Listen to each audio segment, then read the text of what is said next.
Everyone, Sunday special ব্লগে আপনাদের সবাইকে স্বাগত জানাচ্ছি।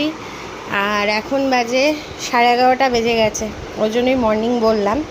আর আমি টিফিন করছি। আজকের টিফিন হচ্ছে একটু দই নিয়ে নিয়েছি, একটু ওটস নিয়ে নিয়েছি। আর খেতে তেমন ভালো লাগছিল না, ওই জন্য একটুখানি চানাচুর মিশিয়ে নিয়েছি। বেশ একটা কুড়মুড়ে কুড়মুড়ে ভাব এসছে। সকাল থেকে আর ব্লগ শুরু করতে পারিনি, ওই জন্য 11:15 থেকে ব্লগটা শুরু করলাম। ব্লগ শুরু করতে পারিনি অনেক কারণ। প্রথম কারণ হচ্ছে আমার মেয়ে আজকে এত জ্বালাচ্ছে যে এক বিন্দু ছাড়ছে না, এক বিন্দু আমাকে ছাড়ছে না। ঘুম থেকে ওঠার সময় প্রায় ঘুম থেকে উঠে গেছি, প্রায় 1 ঘন্টা মতো তো আমাকে বিছানাতেই বসে থাকতে হয়েছে। আবার খাওয়ানোর পর আবারও তোর বাবা বললো চল তোকে অফিসে ঘুরিয়ে আনি, তো সেই গেছে। সেই ফাঁকে আমি পুজো দিয়ে ব্রেকফাস্ট করতে বসলাম। দেখা যাক, আজকে দুপুরে রান্নাবাড়িও আছে। রান্নার খুব একটা ঝামেলা করার ইচ্ছে ছিল না, কিন্তু আবার ও বাড়ির থেকে এঁচোড় পাঠিয়ে দিয়েছে। তো মাকে বললাম এঁচোড় চিংড়ি করো, আর বোয়াল মাছও আছে, ওই বোয়াল মাছের ঝাল বা সর্ষে ফর্ষে দিয়ে ওগুলো আছে, মাই করবে। গুড আফটারনুন গাইজ, চান ঠান হয়ে গেছে। আর এই যে দেখুন পেছনে এখন ফুল অন এনার্জি। মানে আজকে আমাকে যা জ্বালাচ্ছে না, মানে কল্পনার বাইরে। মানে আমি আজকে শেষ, মানে আমাকে পুরো নাজে হাল করে, ওই বলে না নাকে দড়ি দিয়ে ঘোরানো আছে, রাই আমাকে পুরো নাকে দড়ি দিয়ে একেই তো এত গরম পারা যাচ্ছে না, তার মধ্যে মা তুমি কেন আজকে এত জ্বালাচ্ছ মা? কেন জ্বালাচ্ছ বলো? মার কষ্ট হয় না? তো চান করিয়ে দিয়েছি। আর মাধুকে আমাদের এই ঘরে নিয়ে এসেছি, কারণ আমার যেন মনে হয় ওখানে বসে থাকলে, বাকি ঠাকুররা তো সব বড় বড়, ওর যেন মনে হয় ওখানে থাকলে ওর গরম লাগে। তো এখানে এনে বসিয়ে দিয়েছি, এবার মেয়েকে খাওয়াবো। তার মধ্যে বিছানার চাদরটা কালকেই চেঞ্জ করেছিলাম, স্নান করে এসে এখানে হিসু করে দিল, ওষুধ ফেলে দিল। মানে আজকে আমাকে পুরো নাজেহাল অবস্থা করে ছাড়ছে। তো এবারে খাওয়া দাওয়া করাবো, তারপরে দেখি আবার এগুলো সব চেঞ্জ করতে হবে। আমার মাধু এখানে বসে আছে, এসি চলছে তাই এখানে বসিয়ে দিয়েছি। রাইয়ের খাওয়া হয়ে গেছে, ওর জন্য আমাদেরও খেতে যেতে দিচ্ছে না। মাকে বললাম যে তুমি খেয়ে নাও, কারণ ছাড়ছে না, মানে কাউকে না কাউকে ওর পাশে একজনকে থাকতেই হবে। তো সানডের বাজারে আমরা নর্মালি একসঙ্গে বসে খেতাম, মানে ওটা এখন পাস্ট টেন্স হয়ে গেছে, এখন এরকমই চলে। তো মাকে বললাম মা তুমি খেয়ে নাও, তারপর তুমি বসবে, তারপর আমি আর ওর বাবা দুজনে একসঙ্গে খেতে বসবো। লাঞ্চ করতে বসে পড়েছি। এখানে আমি নিয়েছি হচ্ছে উচ্ছে আলু সেদ্ধ, আর এটা আছে হচ্ছে চিংড়ি দিয়ে ইঁচড়, আর এটা করেছে মা সর্ষে পোস্ত দিয়ে বোয়ালের ঝাল। এই আমরা এখন লাঞ্চ করছি। মা খেয়ে এখন মেয়ের কাছে বসেছে, আর আমরা দুজন এখন খাচ্ছি।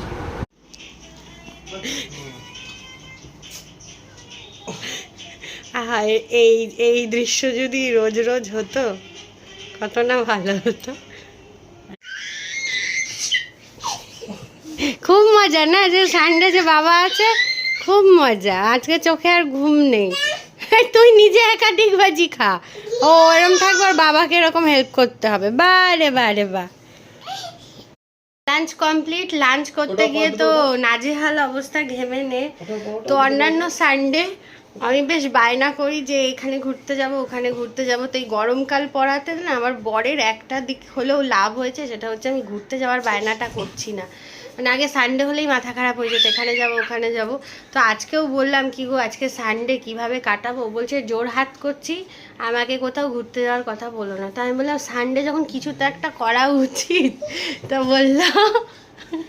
বললো যে সে কিছুই নাকি করতে পারবে না। তাই আমি ভাবলাম আজকে একটু নিজেকে টাইম দেবো। মানে আজকে আমি অনেক দিন পর, মানে প্রায় অনেক দিন বলতে 2-4 মাস হয়ে গেছে ফেসিয়াল করাইনি। আর পুরী থেকে ঘুরে আসার পর সারা মুখে প্রচুর পরিমাণে ট্যান পড়ে গেছে, গায়ে হাতে। তো ভাবলাম আজকে ফেসিয়াল করি। পার্লারে গিয়ে ফেসিয়াল করাটা তো অসম্ভব ব্যাপার, কারণ আমার মেয়ে কারোর কাছে থাকে না। তো ওর জন্য বাড়িতেই ডেকেছি, ওর কাছে আমি ফেসিয়াল করি। ও বেশ বাড়িতে আসে, সুন্দর করে ফেসিয়াল মাসাজ সব করে দেয়। শুরু করেছে, সারা দুপুরে ঘুম নেই। আবার বাবা সবার সময় কি হচ্ছে? এসছে সময় হাই করে দাও। চলো আমাকে দেখো একটু সুন্দর বানাতে পারো কি না।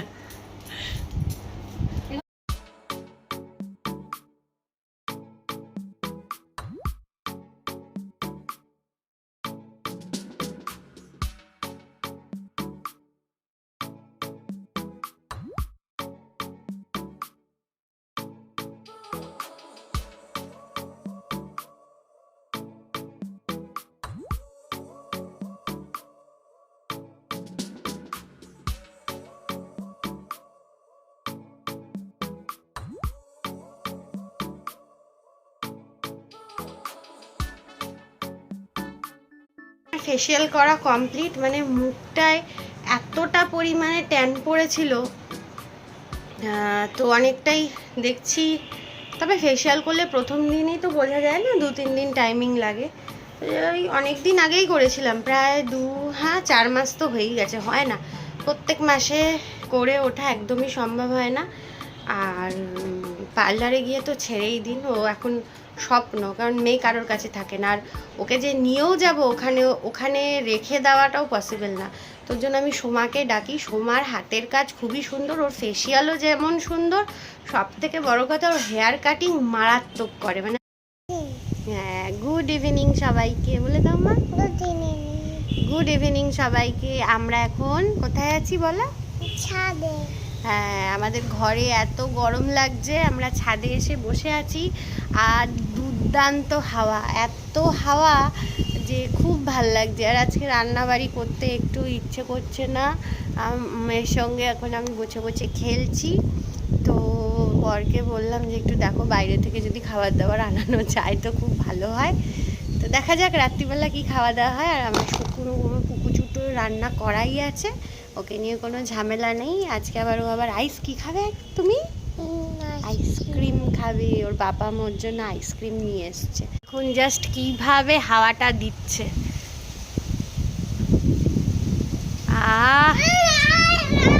দারুণ হাওয়া।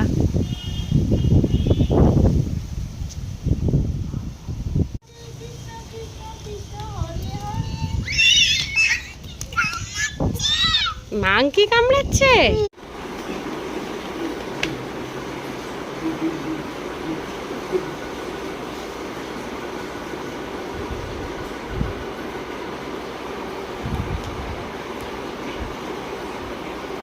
ডিনার করা একদম কমপ্লিট। আর আজ না একটা স্ক্যাম ঘটে গেছে আমাদের সঙ্গে।